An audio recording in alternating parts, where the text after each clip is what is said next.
500 000 sans-papiers régularisés en Espagne en 2026, c'est le chiffre du jour. Le Conseil des ministres va approuver ce 14 avril 2026 un décret royal qui lance le processus de régularisation extraordinaire de personnes en situation irrégulière dans notre pays.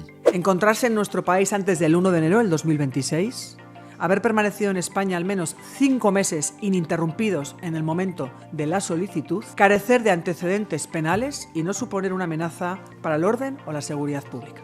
Pour Pedro Sánchez, il s'agit avant tout d'un acte de normalisation. L'objectif est de reconnaître près de 500 000 personnes déjà présentes et intégrées dans la vie quotidienne. La procédure s'inscrit dans une réforme plus large du système migratoire et commencera dès le 16 avril en ligne, puis le 20 avril en présentiel et doit s'achever le 30 juin 2026. L'exécutif justifie cette mesure comme une nécessité pour faire face au vieillissement de la population et soutenir l'économie espagnole, aujourd'hui l'une des plus dynamiques de la zone euro. Pour accélérer sa mise en œuvre, le plan sera adopté par décret royal sans vote du Parlement, alors que le gouvernement ne dispose pas de majorité. Cette mesure est contestée par la droite et l'extrême droite, mais elle s'appuie sur une forte mobilisation citoyenne avec plus de 600 000 signatures et le soutien de nombreuses associations.